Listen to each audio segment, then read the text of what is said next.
খবরের শুরুতেই জানিয়ে দেব সংবাদ শিরোনাম। নন্দীগ্রামের দ্বন্দ্ব ভুলে শুভেন্দুর সঙ্গে কাঁধ মিলিয়ে শোভাযাত্রা দিলীপের, মনোনয়ন পেশ বিরোধী দলনেতার। বন্ধ করা হোক মমতার প্রচার, কমিশনের দিল্লি অফিসে গিয়ে দাবি বিজেপির। তৃণমূল বলছে ভয় পেয়েই ওরা এসব করছে। বাংলাকে জামাতের হাত থেকে বাঁচাতে হবে, হলদিয়ার সভা থেকে মমতাকে আক্রমণ শুভেন্দু ধর্মেন্দ্রর। ওদের চুরি ধরা পড়ে গিয়েছে, সিও দপ্তরে ঢোকার আগে তথ্য ফাঁস অভিষেকের। দরজা জানলা বন্ধ, অগ্নিমিত্রাকে দেখে বাইরে এলেন না বাসিন্দারা, প্রচারে গিয়ে বিব্রত বিজেপি প্রার্থী। মনোজের ডেপুটি সহ সিও দপ্তরের 4 অফিসারকে সরিয়ে নিল নবান্ন, যুগ্ম সিও করে পাঠালো একজনকে। চতুর্থ ভোটার তালিকা প্রকাশ করল কমিশন, রয়েছে 2 লক্ষ ভোটারের নাম, বাদের তালিকায় কতজন স্পষ্ট নয় এখনো। বিজেপি প্রার্থীর গাড়ি ঘেরাও করে বিক্ষোভ, ভোটার তালিকা থেকে বাদ যাওয়া ব্যক্তিদের উদ্ধারে তৃণমূল প্রার্থী। এপ্রিলে প্রকাশ বিজেপির সংকল্পপত্র, বাংলার জন্য কি কি বড় প্রতিশ্রুতি থাকছে জানুন। ভোট দিলেই দেখে নেব, মমতা কি সত্যিই ভোটারদের হুমকি দিচ্ছেন?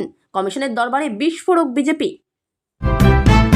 কংগ্রেস প্রার্থী তালিকা প্রকাশের পরই পাল্টে গেল ভোটের অঙ্ক, উত্তরবঙ্গে একাধিক আসনে নতুন সমীকরণ।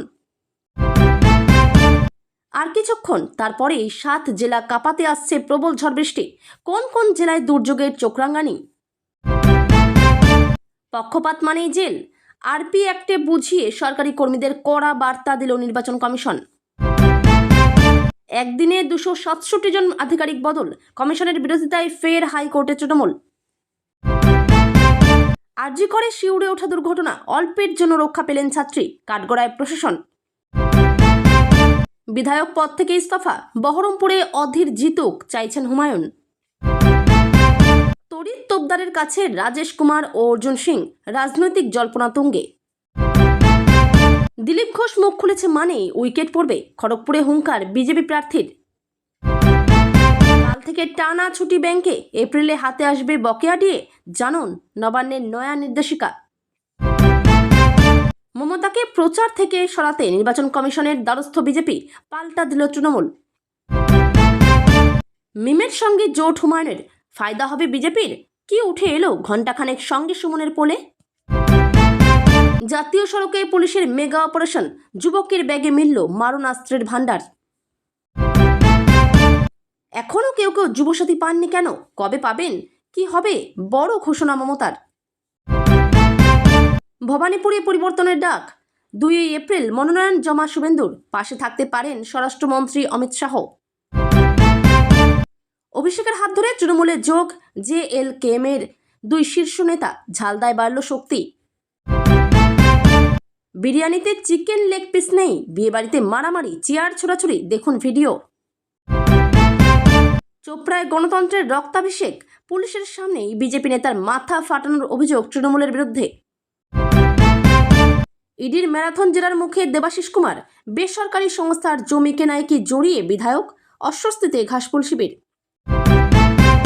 ভোটের মুখে ক্রমাগত আধিকারিক বদল, নির্বাচন কমিশনের বিরুদ্ধে হাইকোর্টে সওয়াল কল্যাণের, চরম অস্বস্তিতে কমিশন। বিজেপি প্রার্থীর গাড়ি ঘেরাও করে বিক্ষোভ, ভোটার তালিকা থেকে বাদ যাওয়া ব্যক্তিদের উদ্ধারে তৃণমূল প্রার্থী। 26 বিধানসভা নির্বাচনের আগে দ্বন্দ্ব ভুলে কাছাকাছি দিলীপ শুভেন্দু। সোমবার দিলীপ ঘোষকে পাশে নিয়ে ট্যাবলোতে চেপে শোভাযাত্রা করে এসে মনোনয়ন জমা দিলেন নন্দীগ্রামের বিজেপি প্রার্থী শুভেন্দু অধিকারী। যদিও দিলীপ মাত্র 30 মিনিটের জন্য শোভাযাত্রায় অংশ নিয়েছিলেন, শুভেন্দুর মনোনয়ন পেশের সময় তাকে আর দেখা যায়নি। এদিন হলদিয়া মহকুমা শাসকের দপ্তরে শুভেন্দু সহ মহিষাদলের বিজেপি প্রার্থী সুভাষ পাজা ও হলদিয়া বিধানসভা কেন্দ্রের প্রার্থী প্রদীপ কুমার বিজলিও মনোনয়ন জমা দেন। তাদের সঙ্গে ছিলেন কেন্দ্রীয় মন্ত্রী ধর্মেন্দ্র প্রধান। 2021 সালের বিধানসভা নির্বাচনের আগে তৃণমূল ছেড়ে বিজেপিতে যোগদান করেছিলেন শুভেন্দু অধিকারী। নন্দীগ্রাম আসনে মমতা বন্দ্যোপাধ্যায়কে সামান্য কিছু ভোটে হারান তিনি, রাজ্যের বিরোধী দলনেতা হন। এরপর থেকে বিজেপিতে শুভেন্দুর ক্ষমতা বাড়তে শুরু করে। দিলীপ ঘোষ সহ দলের পুরনো নেতারা সেই সময় ব্যাকফুটে চলে যান। এই নিয়ে অনেকে প্রকাশ্যে এবং ঘনিষ্ঠ মহলে ক্ষোভও উগরে দেন। দলের একাংশের বক্তব্য, 2024 সালের লোকসভা নির্বাচনে রাজ্যের আসনগুলিতে প্রার্থী বাছাইয়ের ক্ষেত্রেও শুভেন্দুর গুরুত্বপূর্ণ ভূমিকা ছিল। দিলীপের গড় হিসেবে পরিচিত মেদিনীপুর থেকে তাকে প্রার্থী না করে বর্ধমান দুর্গাপুরের টিকিট দেওয়া হয়। এই সিদ্ধান্তের পিছনে শুভেন্দুর ভূমিকা ছিল বলে মত দলের।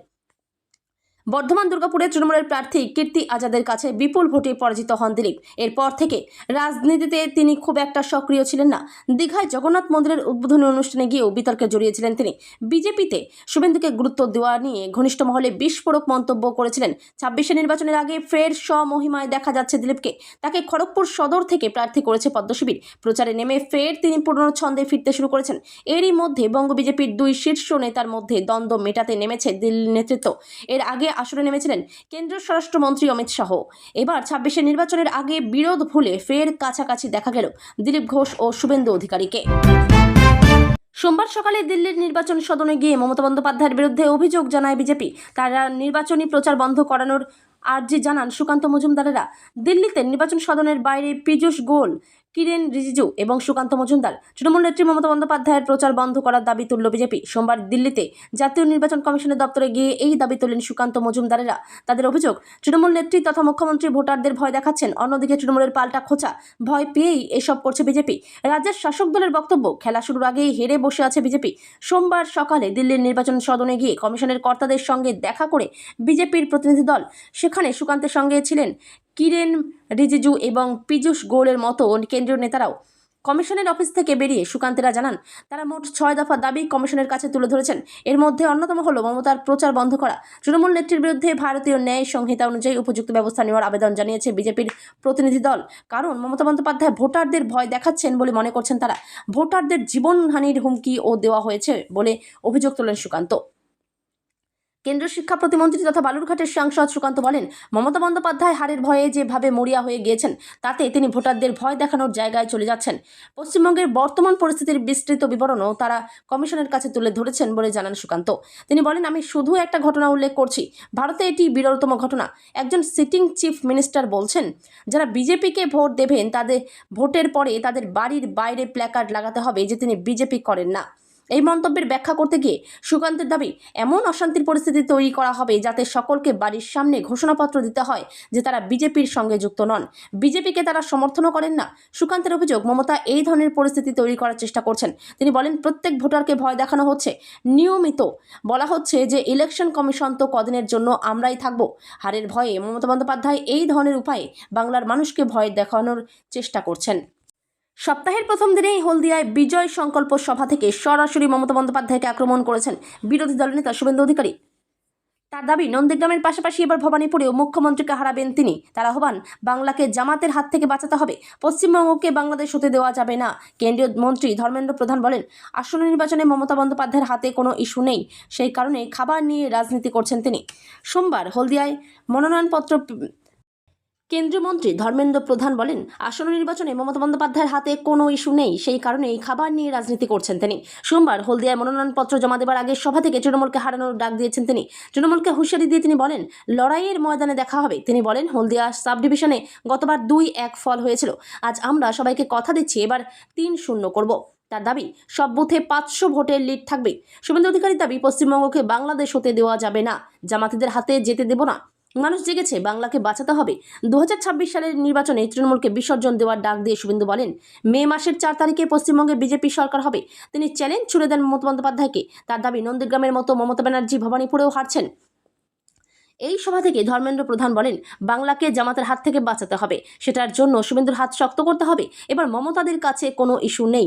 ধর্মেন্দ্র প্রধানের দাবি, তৃণমূলের কাছে বলার মতো কিছু নেই, তারা কোনো কাজ করেনি, সেই কারণে খাবার নিয়ে রাজনীতি করছেন তিনি। প্রধান বলেন, মমতা বন্দ্যোপাধ্যায়ের দাবি, বিজেপি জিতলেই মাছ ডিম খাওয়া বন্ধ করে দেবে। তিনি মনে করিয়ে দেন, রবিবার তিনি নন্দীগ্রামে ছিলেন।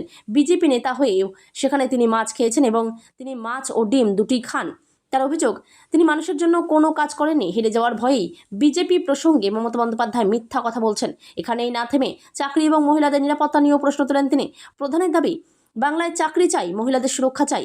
তৃণমূল সরকারকে কাঠগড়ায় তুলে তার অভিযোগ, বাংলাকে বাঙালিদের হাতে রাখতে হবে, অনুপ্রবেশকারীদের হাতে নয়। মমতা বন্দ্যোপাধ্যায় চান বাংলার শাসন অনুপ্রবেশকারীদের হাতে যাক।